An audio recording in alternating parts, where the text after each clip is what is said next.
So my family is honestly, we're a little crazy to some people. I feel like if the average person came to my house, they would be like, what is going on? We're everywhere, we're loud, but it's just who we are.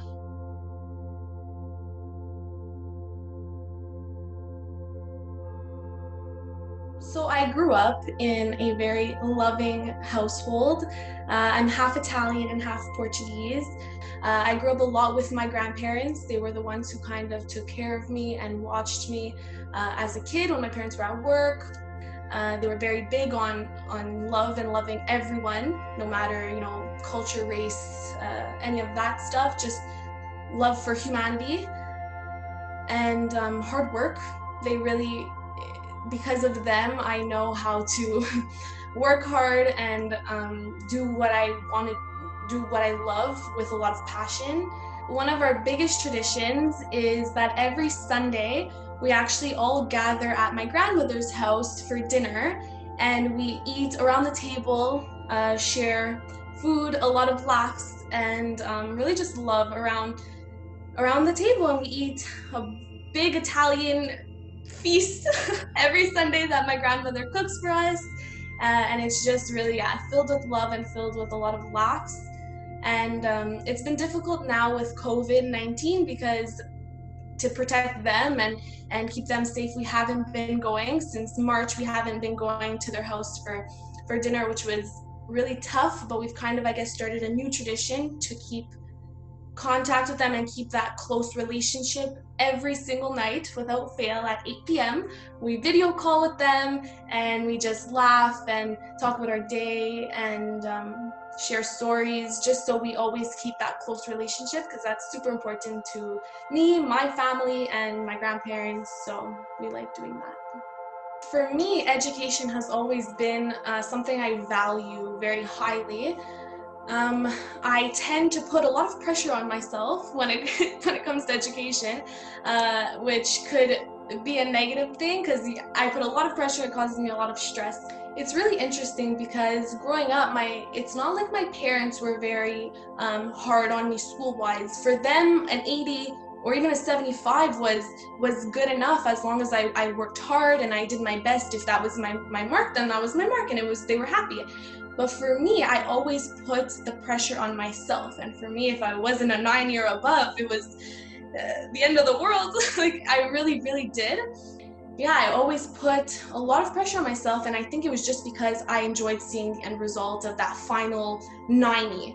And when you really think about it, I don't know why, because the 90 that I got on my math test in grade 9 has no effect on my life today, and it really doesn't define who I am, and it really doesn't define my success either, because numbers don't really have any correlation to success. So it's definitely something I'm working on, and that I always work on, to just not put so much pressure on the grade or the outcome, and just do my best, and as long as I work my hardest, then that's what I should be happy with. Straight out of high school, I was experiencing very, very low times. I think throughout my life, I always kind of dealt with anxiety. Even as a kid, I remember feeling these feelings, and at the time I didn't know that it was anxiety, but looking back, I can now say that's what it was. So I always kind of dealt with anxiety, and I was dealing with a lot of change, obviously, leaving high school, leaving people you're comfortable with, teachers you're comfortable with, an environment. I just felt very low, and it was a very, very dark time. So I think now my anxiety is a lot better, but it's always something that I'm constantly working through, and I constantly have to push myself to kind of like overcome. If I feel anxious, I know the feeling, I can identify the feeling, and I just have to talk myself through it. But it's definitely a lot better than what it was. For me, things that trigger my anxiety are things, honestly, that are outside my comfort zone. And I think you would think that's for most people. Like, if you're nervous to do something, you feel anxious, but it's a different kind of anxiety.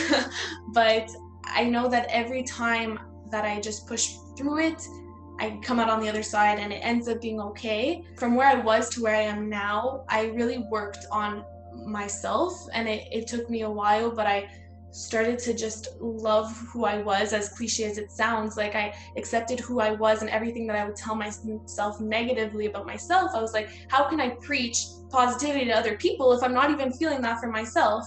So that's what I really worked on. I was like, okay, let me start by shutting out the noise of other people and of myself and just working on myself. So I was reading a lot of books and articles and listening to podcasts, and just also like just finding gratitude in the day-to-day and being grateful for what I do have, because it's so easy to get caught up in what I don't have, but just realizing what we actually have. And it could be something so simple, but when we take the time to realize it, to acknowledge it, and to thank it, everything kind of like seems more clear, and everything becomes a bit more level-headed, and you realize everything's okay and going to be okay. I just think there's so much darkness in the world. There's a lot we see, like we turn on the news or we go online, and we just see so much negative news. And it's important, of course, to know what's going on in the world, but we don't necessarily see the positive stuff and the good news. And when I was around high school, I found the Good News Network, and like I saw, wow, this exists. Like, there's actually a network that shares positive news stories, and I was amazed to see everything good that's happening in the world, but it's not something that we see every day. Like, I really had to go out of my way to find this news. So I'd love to be part of that. I think it's uplifting, and I think the world needs a little bit more positivity and good news. Well, of course, being in communications and journalism, I love to write, and I love to give people a voice. So right now, like one of my biggest like passion projects that I'm working on right now is I'm actually leading a writing and blogging workshop for teens. We gathered a few teenagers, and over the course of 6 weeks, we were writing blogs and journaling, and it's really helped them express themselves, their thoughts, their ideas, their emotions. And while other teens read their work, they're going to find comfort, and they're going to relate to their stories. And basically, it's just an entire blog to unite teens, because I know when I was a teen, I was dealing with all these emotions and all these feelings of feeling misunderstood and unheard. So this is kind of like a platform where all teens can come together and just help each other out. And so one of the teens was talking about her anxiety and how her anxiety really affects her on the day-to-day.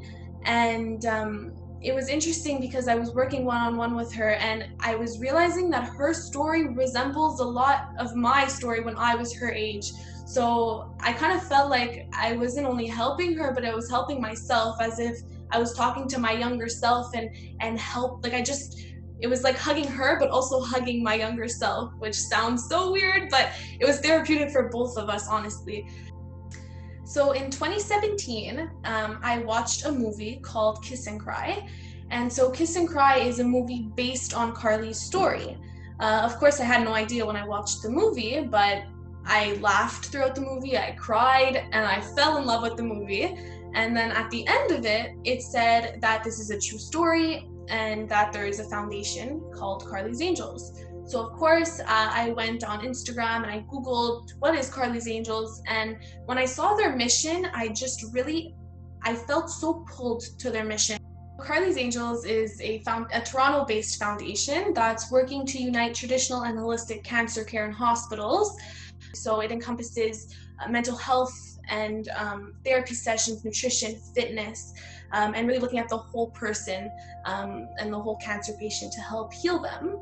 And it's a foundation that's founded in honor of Carley Allison, who was a teen figure skater and singer who was diagnosed with a very, very rare form of cancer. And so they found that these holistic treatments were very helpful for her, but it was all out of pocket and out of hospital. So their mission is to really bring all of these holistic treatments in hospital, so that cancer patients exhaust all their options and have access to these more holistic treatments. So as someone who knows people who were diagnosed with cancer, and I mean, like, I think we all know people who have gone through cancer, and someone who also really believes in wellness and holistic ways, I felt like I found the perfect foundation. And Carley, who I never was lucky enough to know, I feel like I know her from the movie, and there's even a book, so from the book, and she and her story really inspired me. So when I found Carley's Angels, I just felt like I had found the perfect foundation for me, and I was really excited about helping them. And obviously, because they're in Toronto, uh, and I'm in Montreal, I would just basically share their story with everyone I knew. I was writing articles for them, for the suburban newspaper, sharing their story with radio and podcast shows, and doing everything I can from Montreal, basically. Without really knowing, they've really been a big part of me getting out of that dark place after high school. Carley's story and her motto was always smile. So that alone, but also the foundation and everything, like I felt like I was doing something for someone else, and for a greater cause and something bigger than myself. And that really pulled me out of such a dark place. Being an ambassador for Carley's Angels just means that I can continue sharing Carley's legacy and sharing the foundation with everyone I know, and just being a voice for the foundation, and really trying to reach as many people as I can and help as many people as I can with Carley's message, and help the foundation continue their mission.